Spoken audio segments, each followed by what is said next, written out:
قطرہ کسی نے مانگا تو دریا بہا دیے ہیں،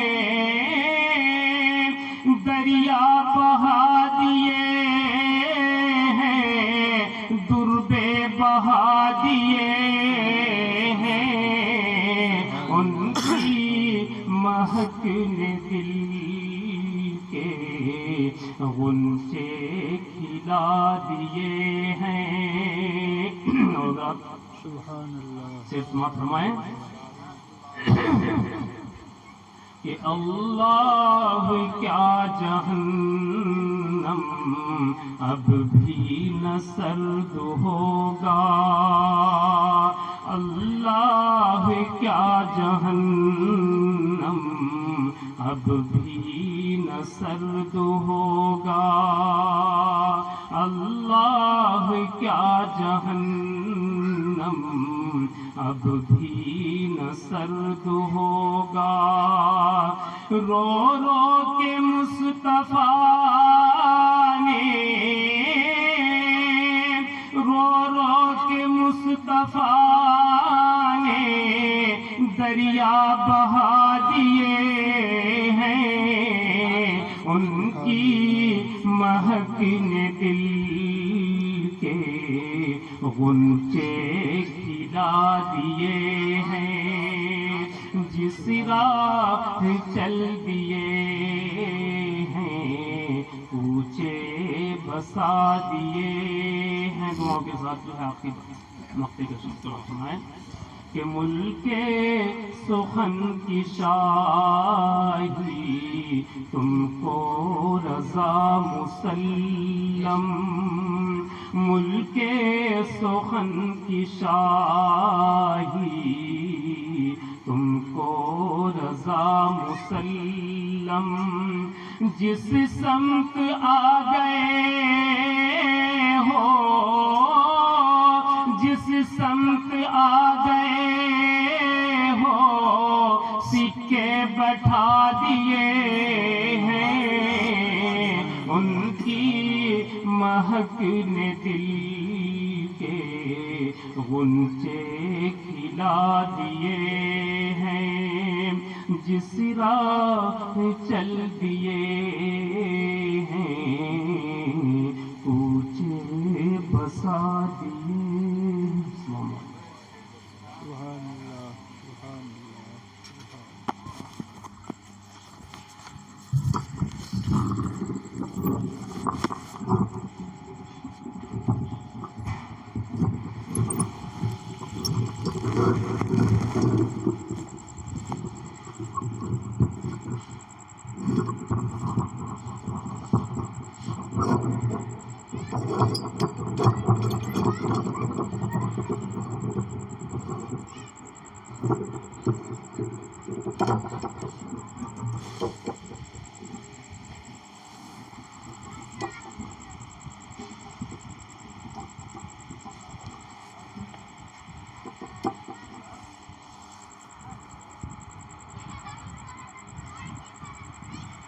السلام علیکم ورحمۃ اللہ وبرکاتہ۔ الحمد للہ رب العالمین، والصلاة والسلام علی سید الانبیاء والمرسلین وعلی آلہ وصحبہ اجمعین،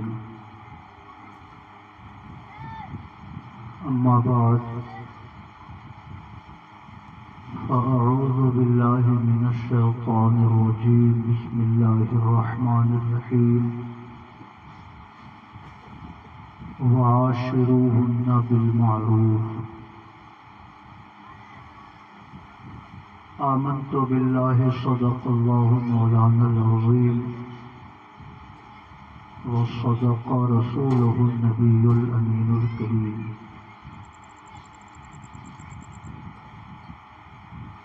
جو شے تیری نگاہ سے گزرے درود پڑھ، ہر جزو و کل ہے مظہر انوار مصطفیٰ، سب لوگ محبت کے ساتھ درود پاک پیش کیجیے. اللہم صلی علی سیدنا و مولانا محمد معدن الجود والکرم وعلی آلہ وصحبہ وبارک وسلم. صلاۃ و سلام علیک یا رسول اللہ. رفیقان گرامی،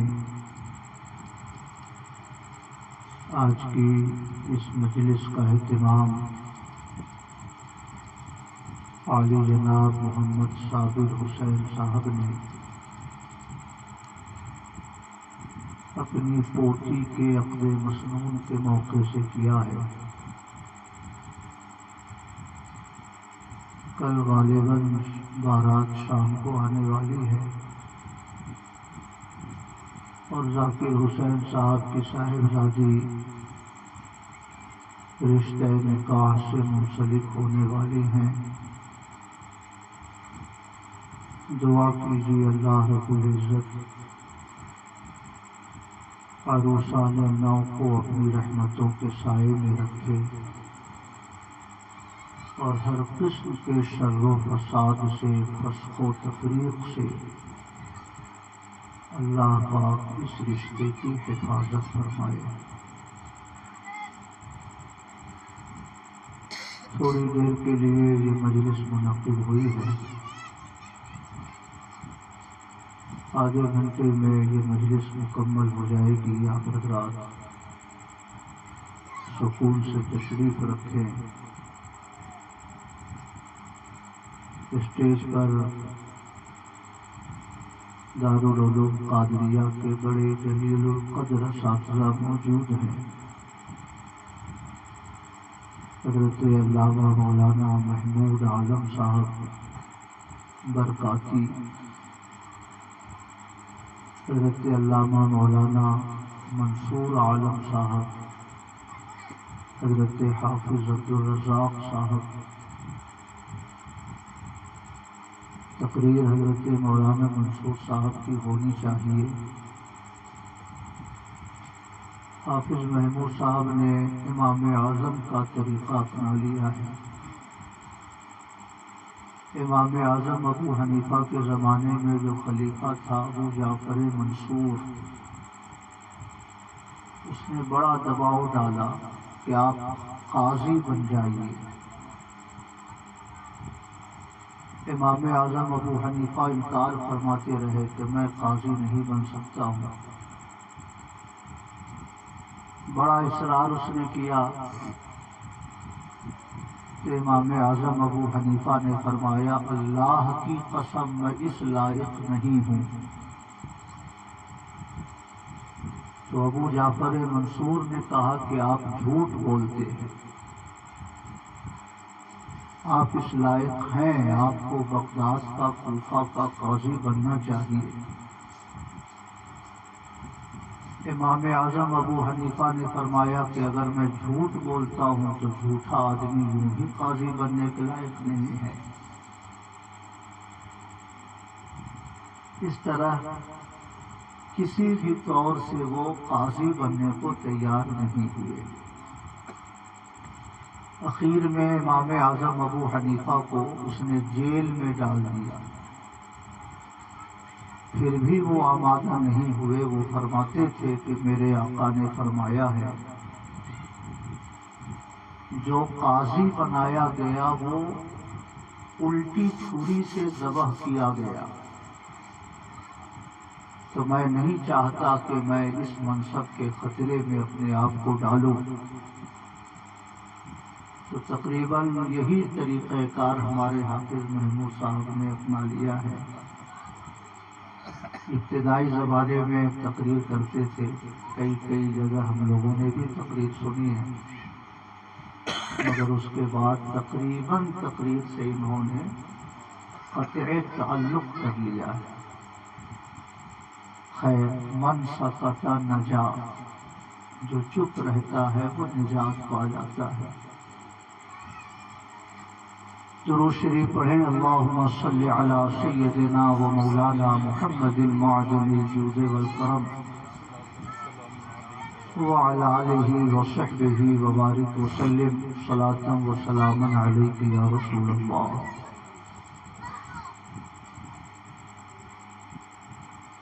چند دنوں پہلے ڈاکٹر عارف صاحب کی والدہ کا بھی انتقال ہوا۔ خاص عید کے دن وہ اس دنیا سے رخصت ہوئی۔ اللہ پاک ان کی مغفرت فرمائے، ان کے درجات بلند فرمائے، انہیں جنت الفردوس میں جگہ عطا فرمائے۔ شادی آج کل کی جو شادیاں ہیں وہ ایک قسم کا جوا ہے۔ جیت گئے تو جیت گئے، ہار گئے تو ہار گئے۔ اور شادی ہو جانے کے بعد خدا نخواستہ اگر حالات خراب ہوں تو پھر آدمی کے پاس نہ آگے بڑھنے کی کوئی جگہ رہتی ہے، نہ پیچھے ہٹنے کی کوئی جگہ رہتی ہے۔ زندگی بھر آدمی کشمکش کا شکار رہتا ہے۔ اس لیے رشتے کے انتخاب میں صرف دولت پہ نظر نہیں رکھنی چاہیے، یہ ضرور دیکھنا چاہیے کہ وہ انسان ہے کہ نہیں۔ دو پیر والے بھی کچھ جانور ہوتے ہیں، رہتے ہیں انسانوں کے ساتھ، زندگی گزارتے ہیں انسانوں کے ساتھ، مگر وہ انسان نہیں ہوتے، وہ جانور نما ایک مخلوق ہوتے ہیں۔ اس لیے دولت مند لوگوں کا انتخاب رشتے کے لیے نہیں کرنا چاہیے، یہ ضرور دیکھیے کہ وہ ایمان پر قائم ہے کہ نہیں، وہ اسلام پر قائم ہے کہ نہیں، انسانیت کی خوشبو اس کے اندر موجود ہے کہ نہیں۔ میرے بھائیوں، ایک عام روش بن گئی ہے، لڑکا دولت مند ہونا چاہیے۔ میں آپ سے عرض کرنا چاہتا ہوں، یہ اسلام کے سدھانت کے خلاف ہے۔ نبی کریم صلی اللہ تعالی علیہ وسلم نے خاتون جنت حضرت فاطمہ کا نکاح حضرت علی مرتضیٰ سے فرمایا۔ حضرت علی کے پاس نکاح کی تیاری کا بھی کوئی انتظام نہیں۔ فرمایا علی تمہارے پاس کچھ ہے؟ کہا حضور کچھ نہیں ہے، لوہے کی ایک ڈھال ہے اور تلوار ہے۔ تو آقا نے فرمایا وہ ڈھال بیچ دو۔ ڈھال بیچ کر چند درہم ملے، اسی سے آقا نے کچھ کھجور منگوائی اور حضرت فاطمہ کا نکاح حضرت علی مرتضیٰ سے آقا نے فرمایا۔ سبحان اللہ۔ اس کا مطلب ہے کہ میرے پیغمبر نے دنیا کی افضل ترین خاتون کا نکاح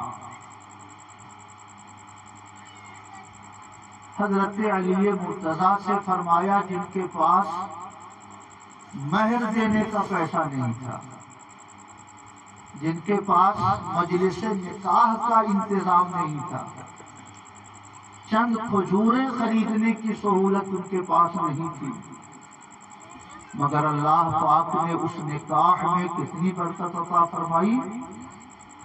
سبحان اللہ۔ آج پوری دنیا میں سادات کرام کی جتنی بھی نسلیں آباد ہیں وہ حضرت علی مرتضیٰ اور حضرت فاطمہ زہرا سے آباد ہیں۔ سبحان اللہ۔ اس لیے میرے بھائیوں، آقا کریم صلی اللہ تعالی علیہ وسلم نے بھی ہمیں تلقین فرمائی ہے، تنکح المرأة لأربع، عورتوں سے شادی 4 بنیادوں پہ کی جاتی ہے۔ لے مالہا دولت دیکھ کر شادی کی جاتی ہے، ولے جمالہا شکل و صورت دیکھ کر شادی کی جاتی ہے، ولے حسبہا اس کا اونچا خاندان دیکھ کر شادی کی جاتی ہے، ولے دینہا اور دینداری دیکھ کے بھی شادی کی جاتی ہے۔ مگر آقا فرماتے ہیں فَاظْفُرْ بِذَاتِ الدِّین، مال والی بچیوں کو ترجیح نہ دو، کیونکہ مال آتا جاتا رہتا ہے۔ کل جو کروڑ پتی ہو اسے سڑک پہ آتے ہوئے دیر نہیں لگتی، اب کوئی سڑک پہ رہنے والا انسان ہو اسے دولت مند بننے میں دیر نہیں لگتی۔ اس لیے مال کو وجہ ترجیح نہ بناؤ، شکل و صورت کو وجہ ترجیح نہ بناؤ۔ شکل و صورت عارضی چیز ہے، آج شکل بہت خوبصورت ہے، کوئی ایسی بیماری ہو جاتی ہے کہ شکل بگڑ جاتی ہے، شکل بالکل بدل جاتی ہے۔ اس لیے مال کو سبب انتخاب نہ ٹھہراؤ، دولت کو بنیاد نکاح نہ بناؤ، اونچا خاندان دیکھ کر شادی نہ کرو۔ فَاظْفُرْ بِذَاتِ الدِّین، دینداری دیکھ کر شادی کرو، دین والی بچیوں کو اپناؤ۔ سبحان اللہ، بچی اگر دیندار ہو، نماز پڑھتی ہو، قرآن پڑھتی ہو، شوہر کا احترام کرتی ہو، شوہر کے ماں باپ کو اپنا ماں باپ سمجھتی ہو، تو بھلے سے دولت اس کے پاس کم ہو مگر قرآن کی تلاوت کی برکت سے وہ گھر اللہ کی رحمتوں کی آماج گاہ بن جاتا ہے۔ بھلے سے اس کے پاس لباس اچھا نہ ہو مگر درود شریف کے ورد سے اس کا گھر منور رہتا ہے۔ بھلے سے اس کا خاندان اونچا نہ ہو مگر جس بچی کی زبان پر اللہ و رسول کا ذکر جاری رہتا ہو، وہ بچی جس گھر میں جاتی ہے اس گھر کو وہ جنت کا نمونہ بنا دیا کرتی ہے۔ سبحان اللہ۔ اس لیے میرے بھائیوں، آج کل کے رشتے بہت نازک ہو گئے۔ عمارت شریعہ کا ذکر کبھی کبھی سنتے ہوں گے آپ۔ پٹنہ کی ایک تنظیم ہے اہل دیوبند کی، جس کا اثر بہار، اڑیسہ اور بنگال میں بہت ہے۔ آج کل پولیس والوں نے چھاپا مارا تھا عمارت شریعہ پر۔ ایک شخص جو امیر تھا، ایک دوسرے شخص نے دعویٰ کیا کہ وہ چونکہ امریکی شہری ہے اس لیے وہ امیر شریعت بننے کے لائق نہیں ہے، امیر شریعت مجھے ہونا چاہیے۔ عید کے فوراً کل ہو کر میرے خیال میں وہ تنازعات سرخیوں میں آیا تھا۔ وہاں کے ناظم تھے مفتی ثناء الہدیٰ قاسمی۔ دیوبند کے پڑھے ہوئے لوگ اپنے نام میں قاسمی لگاتے ہیں، مبارک پور کے پڑھے ہوئے لوگ اپنے نام میں مصباحی لگاتے ہیں۔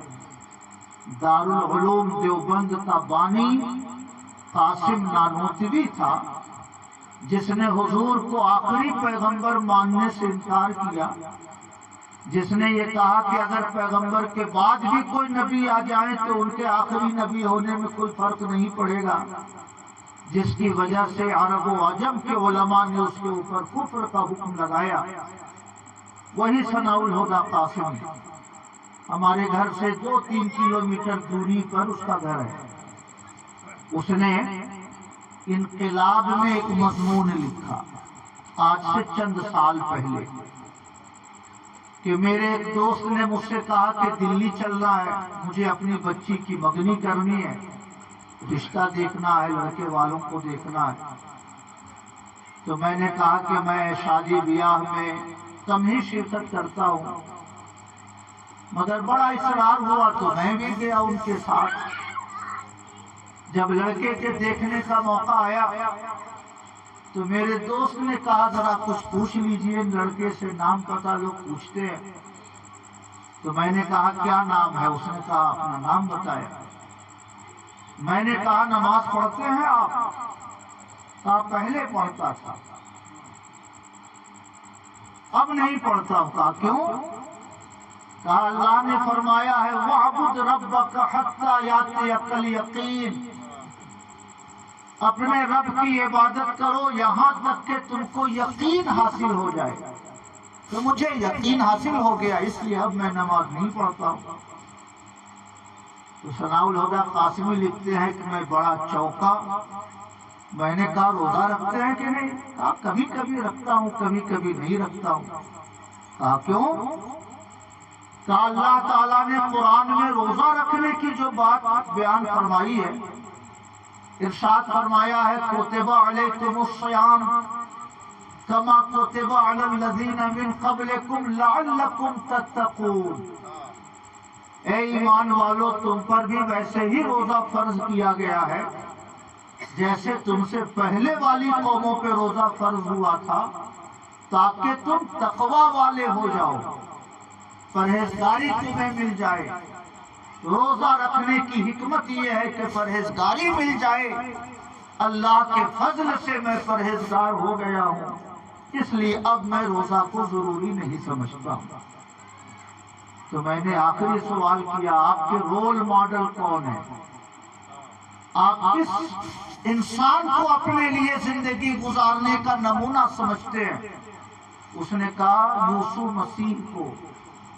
میں نے کہا آپ مسلمان ہیں، کلمہ پڑھنے والے ہیں، پیغمبر آپ کے لیے رول ماڈل نہیں ہے؟ کہا پیغمبر کی زندگی میں لڑائیاں بہت ہیں، جنگ بدر، جنگ احد، جنگ حنین، لڑائیاں بہت ہیں، اور حضرت عیسیٰ کی زندگی میں محبت اور پیار بہت ہے، اس لیے میں حضرت عیسیٰ کو اپنے لیے نمونہ زندگی سمجھتا ہوں۔ اپنے پیغمبر کا کلمہ تو پڑھتا ہوں مگر میں ان کو اپنے لیے نمونہ عمل نہیں سمجھتا ہوں۔ تو ثناء الہدیٰ قاسمی کہتے ہیں کہ میں نے اپنے دوست کو کنارے لے جا کے کہا کہ میرے لحاظ سے تو یہ مسلم بھی نہیں ہے، یہ تو دہریہ ٹائپ کا آدمی ہے جو قرآن کی حدیث کی اپنے لحاظ سے تشریح کرتا ہے، اس لیے میرے حساب سے یہ رشتہ مناسب نہیں، باقی آپ کی جو مرضی ہو وہ آپ کیجئے۔ میں عرض کرنا چاہتا ہوں آج نوجوانوں کی معلومات کا سب سے بڑا سرچشمہ یوٹیوب ہے۔ دن بھر خالی پڑے ہوئے ہیں، یوٹیوب پر انگلیاں گھوم رہی ہیں۔ اب جس مولوی کی تقریر آ گئی تھوڑی سی سن لیے، آپ کو جان کر حیرت ہوگی کہ ددھی میں بڑے خاص گھرانوں کے نوجوان رفع یدین کر رہے ہیں۔ ایک صاحب کے ہاں میں افطار کرنے جاتا تھا، یا 2-4 دن میں گیا رمضان شریف میں، تو ایک صاحب نے کہا کہ یہ رفع یدین کرتا ہے، آپ ذرا ان کو سمجھائیں۔ تو میں نے دوسرے دن چند علماء کا ویڈیو بھیجا ان کو کہ رفع یدین کرنے کے سلسلے میں علماء کا کیا اختلاف ہے، امام اعظم ابو حنیفہ کا کیا موقف ہے، اہل سنت کس پر عمل کرتے ہیں۔ پھر 2-4 روز کے بعد وہ مجھے لینے آیا میرے گھر، تو میں نے اس کو راستے میں کہا کہ بخاری ہو مسلم ہو، یہ صحابہ کی دیانتداری ہے کہ پیغمبر کی زندگی میں جو کچھ دیکھا انہوں نے حدیثوں کی شکل میں اسے بیان کر دیا۔ پیغمبر کو کھڑا ہو کر استنجا کرتے ہوئے دیکھا، صحابہ نے اسے نقل کر دیا۔ پیغمبر کو بیٹھ کر استنجا کرتے ہوئے دیکھا، صحابہ نے اسے بیان کر دیا۔ پیغمبر کو سر کھول کر کھاتے ہوئے دیکھا، صحابہ نے دین کی تبلیغ کے لیے اسے بھی بیان کیا۔ صحابہ نے پیغمبر کو سر چھپا کر کھانا کھاتے ہوئے دیکھا، صحابہ نے اسے بھی بیان کر دیا۔ اب یہ فیصلہ کون کرے گا کہ پیغمبر نے کھڑے ہو کے استنجا کب فرمایا، بیٹھ کر استنجا کب فرمایا؟ جب پیغمبر کے ساتھ کوئی عذر تھا، پاؤں میں کوئی تکلیف تھی، تو پیغمبر نے کھڑے ہو کے استنجا فرمایا۔ جب کوئی تکلیف نہیں تھی تو بیٹھ کر استنجا فرمایا تو وہ عذر کی حالت پر محمول ہوگا، یہ عام حالات پہ محمول ہوگا۔ اب بخاری میں دونوں حدیثیں موجود ہیں۔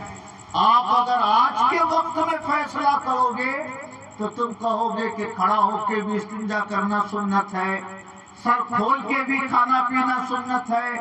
کسی بھی عہد میں جو لوگ آس پاس کے ہوتے ہیں وہ فیصلہ کریں گے کہ یہ کب ہوا اور وہ کب ہوا۔ میں نے کہا حضور نصیر ملت کو آپ دیکھتے ہیں 25 سال سے 30 سال سے کسی نے جبہ پہن کر نماز پڑھاتے ہوئے دیکھا، اس نے بیان کیا کہ نصیر ملت جبہ پہن کے نماز پڑھاتے تھے۔ کبھی اس نے صدری پہن کر نماز پڑھاتے ہوئے دیکھا، اس نے بیان کر دیا آنے والی نسل کے لیے کہ نصیر ملت کو میں نے صدری پہن کر نماز پڑھاتے ہوئے دیکھا۔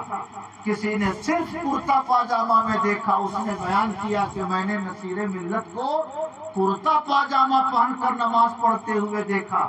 اب تینوں قسم کی روایتیں آ گئی ان کی سوانح حیات میں۔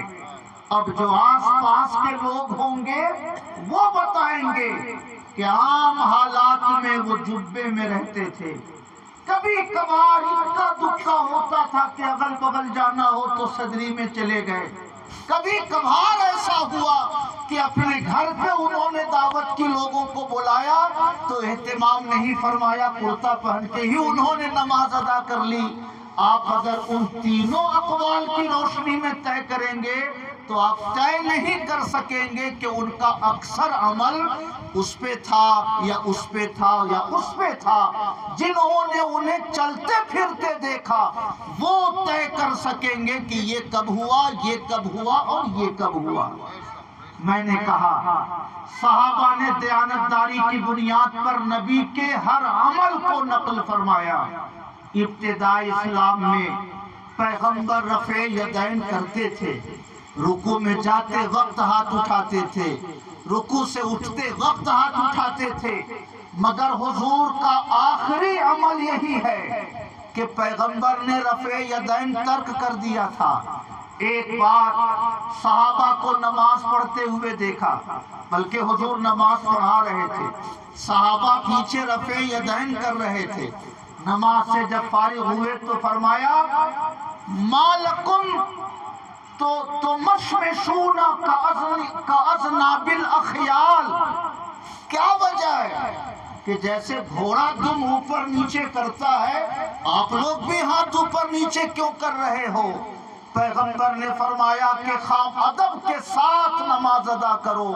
اس کا مطلب یہ ہوا کہ ابتدائی اسلام میں پیغمبر رفع یدین کرتے تھے، حکم دیتے تھے، مگر آخری زمانے میں پیغمبر نے رفع یدین ترک فرما دیا تھا، بلکہ رفع یدین کرنے والے مسلمانوں پر کبھی کبھار حضور اپنی ناراضگی کا اظہار بھی فرماتے تھے۔ اس لیے انجینئر محمد علی مرزا اس کی تقریریں سن کر طے نہ کرو کہ ہمیں کیا کرنا چاہیے، ڈاکٹر ذاکر نائک اس کی تقریریں سن کے طے نہ کرو کہ ہمیں کیا کرنا چاہیے، وہ بھینس کا ڈاکٹر ہے اور یہ گدھا کا ڈاکٹر ہے، دین کا ماہر نہ وہ ہے نہ یہ ہے۔ اب اگر وہ بخاری کا ترجمہ سامنے رکھ کر امت کو ہدایت دینا چاہے گا تو ہدایت تو نہ دے سکے گا، لاکھوں لوگوں کو وہ گمراہ کرتا چلا جائے گا۔ میں نے اسے کہا کہ آپ کے دل میں کوئی بھی بات کھٹکے یوٹیوب کو اپنے دین کا معیار نہ بنائیے، دین کی حقیقت آپ کو اپنے علماء سے سمجھنی چاہیے، حضور نصیر ملت سے سمجھنی چاہیے، ورنہ آپ گمراہی کے دلدل میں دھیرے دھیرے گرتے چلے جائیں گے۔ میں آپ سے یہ عرض کرنا چاہتا ہوں، رشتہ کبھی بھی مقام دیکھ کے نہ کریے، رشتہ کبھی بھی خاندان دیکھ کے نہ کریے، صرف خاندان کی بنیاد پہ رشتہ ہوگا،